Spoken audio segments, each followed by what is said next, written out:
All right, what's up, everybody? Welcome to this video. So today what I want to go through is talking about profitability and margins of your ecom business. This has been coming up a lot, like a lot of the things that I talk about on this channel, and it seems to be a really common problem that business owners in ecom are actually facing, especially in the beginnings. And so today I really want to go through firstly what we did to build from $0, zero profitability to now 500K a month, and running at probably 20 to 25% net margins. So what we did, and then what principles that you should basically abide by if you are a traditional ecom brand that is manufacturing your own products. This isn't appropriate for drop shipping or anything like that. So I really hope that this video helps.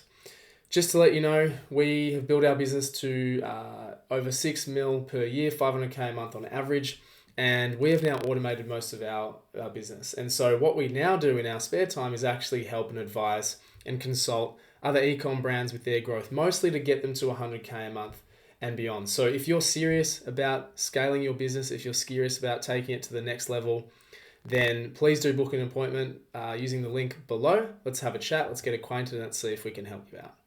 All right, let's just jump into this video now. And so there's real three phases that I would put it down to about how to go from, let's call it $0 to that 500K a month mark, which is where we're currently at, but also remaining and increasing your profits as you actually grow. Now that might sound a little bit, counterintuitive initially, that you become more profitable as things go, time goes on and scale actually increases, but if we do think about that actual scale, there's obvious things such as economies of scale there in terms of producing more for less resources input and increasing your margins. But there's also other principles there which I'll touch on, which obviously helped us increase that profitability. And so the first stage is when you're starting out. So literally by just starting, you've hopefully put into a spreadsheet or done some numbers on the back of a napkin that you can understand your margins for your product.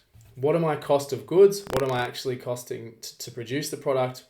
What am I actually selling it for? So that is your gross margin, your cost of goods.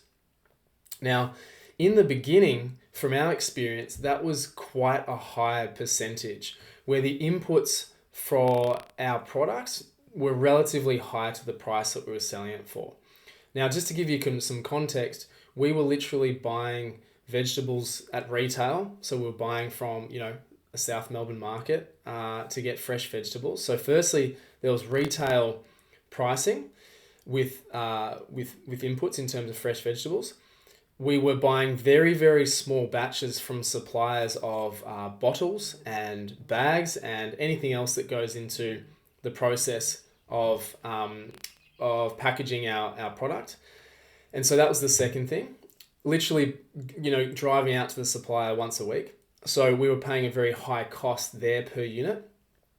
And then anything else on the other end was done basically on a one-by-one basis, a customer-client basis, right? So our costs were extremely high at that point in time. However, what we had sort of forecasted was that, there were specific checkpoints down the line where we had opportunities to increase our margins. But the real priority for us, having known that in the future we can increase the margins, was that we could pursue and hit a designated target and then be able to increase our margins every single time along that journey.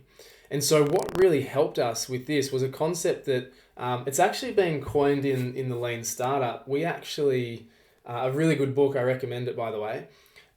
We did it intuitively, and then I actually read the concept later on and have since read it a few times. But it's called, what's coined is build, measure, learn. So build the product, measure the results and the output, and then learn from there and keep iterating. So it's like this flywheel of innovation.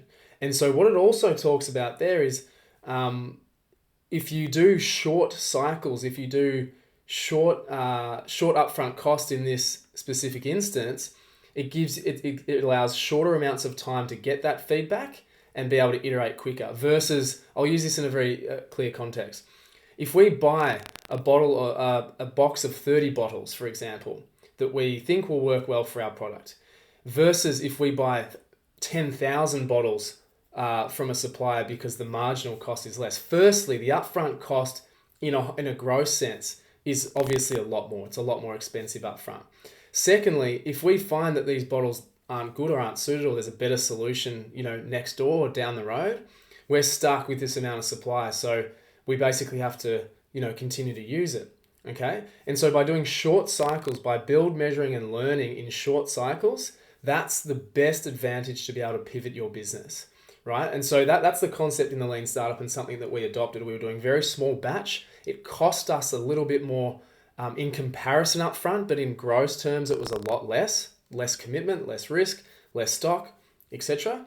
And it gave us that ability to be really malleable and to learn. And so within the first probably 2 years of being in business, we would have had at least 8 to 10 different, bottles, different, 4 or 5 different suppliers of bottles, caps, all these things that were unforeseen in the beginning. But because we were doing small batches, we were able to be really flexible with that, and there was not much wastage in between all that. And so that's in the start, right? So get your product, get it to market, and start learning. Make sure that you are, cash flow positive along that line, because that obviously is able to propel you into the next stage. You don't want to be unprofitable, but also you have to have those forecasting markers where you can actually see that you can improve your profitability. Okay, so that's number one. Number two gets to the scale, right? So you've got your proof of concept, you've got the demand, and then you're hitting your markers now, right? So, okay, you're hitting X amount of volume where you can start to negotiate with suppliers. You can find other suppliers. So the first thing for us was finding a bigger supplier with our bottles, right? So this was still local for us because, again, it's the convenience and the time. We literally had to drive out to our suppliers and get bottles on a weekly basis, but we could start to order more volumes. And so there goes the cost of goods. They go down, right? Per bottle, they go down. Now, obviously, this was a trade-off for cash. And so when you're building up your cash reserves, you are building it up in the sense that you can buy more stock to get better margins. All right. And there's multitudes of ways of doing this across your business. For us, there was, as I say, the cost of goods, the actual produce, the bottles, the bags, even with our delivery, you start to see some economies of scale here. And that's where you can increase your margins. So for us, we had to put up obviously a lot more cash up front to get these better prices per unit, better supplies. We obviously had to store everything. And so this was incrementally increasing our margins, even though the commitments were bigger up front in it from a cash capacity. And so another thing we obviously did was we weren't just buying retail prices from the markets anymore. We were contacting wholesalers, and we could actually say to them, look, now we can order some bulk and some volume, and suddenly the cost of our vegetables cut in half. And that was like, bang, 50% just dropped completely in our cost of goods. So our margins obviously went up, our profitability went up. And as we started to increase again, we started negotiating. So you get negotiating power. But if we hadn't have started where we started in the beginning, we wouldn't be able to learn these things. And if we had committed too far up front, we'd probably run out of cash for a start. And then secondly, we would be stuck with a concept that we started with. And that's not the process for, manufacturing your own product and being able to sell your own product and become profitable. And so that allowed us to jump into that second stage, which is the scale. I'll tell you our first experience, going super, super high scale when we jumped onto Alibaba. I'd never had an experience on Alibaba before. I had no idea what I was doing, but we contacted a supplier, and they could do cooler bags for us at, I think, probably $3, $4, $5 per cooler bag. Now that was quite a high expense given, our cost of goods already. You pop on another $5 to a $100 product and it's margins. But, the advantage of that is we could buy thousands of them at a time, and they were a lot cheaper than buying them domestically. So this was something we really had to consider. Again, our upfront cost was probably 20 grand, but we had a supply for, 2-3 months. And then we had to put in a new order. And that's just how it goes. So you start to get your economies of scale there and negotiating powers. And then what you have to coordinate there is actually your timing and your supply. So sure, more upfront cash, which obviously means more risk and more storage because anything can happen and suddenly you're stuck with all this stuff and you have the expense. But over that longer period of time, you're recouping the margins and the profitability. And that leads into the third step, which is automation. So there's a cost for automation, but it creates more opportunities for growth, more opportunities for lifestyle, and it's a real necessity to stop working in your business for 100 hours a week, which is kind of the stage that we got to. Okay, so looking at longer term plays where, again, more cash up front, but less cost of goods for whatever it is you're actually dealing with over a longer period of time, but you can start to recoup those things. So an example here is, again, our bottles. So we had opportunities and we were sourcing suppliers to go basically direct to the manufacturer. We were always working through kind of retailers up until this point. And they basically we got to the level of the scale where they're saying, okay, we need you to put a pre-order in and pay for it 12 months in advance. And so now we're talking massive scale here.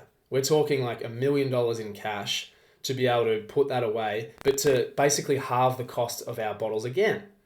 Okay, so massive upside in profitability, bigger risk with cash outlay.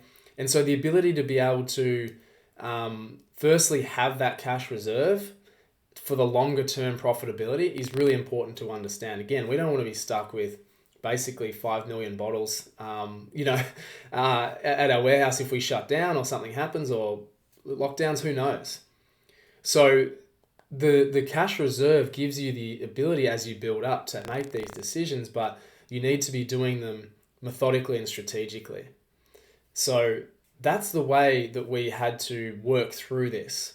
And we basically dropped our, cost of goods from, I reckon they began at about 60% of our cost of our selling price, and then not including labor because we were working ourselves in the business and everything, and then to now where everything's automated and we've basically got those down to 25% like cost of goods. This is through the ability to be able to firstly forecast, see your markers where you, at points in time where you've got scale that you can start negotiating with people and suppliers. And then other decisions to automate and really, really scale up the business from a supplier perspective. So that also comes into account of like machinery. So we've automated so much of our business that human labor is a cost. But again, you have to spend 100, 200, 500 grand for machinery first before you can recoup that ROI of the wages that you're saving. Okay, so it's incremental. It's playing that longer game, and it's actually really fun being able to forecast that, and that's a real level of comfort when you can make those big decisions. But in the beginning, you need to be able to make sure that you've got those opportunities laying ahead of you. And I would say this to people that, as I said in the beginning of this video, just start with what you've got, using your time as the money. And then you can start to look at these efficiencies and automations and scaling techniques to increase your margins. But if you never start in the beginning, there's no opportunity to increase margins and profits and make it work because you haven't given yourself the opportunity. And so I reiterate again that if that's where you're at, like read the Lean Startup. It'll give you the idea of minimum viable product and these feedback loops that you need. And then, as I say, being able to map out these markers of where you can become more profitable, increase your margins.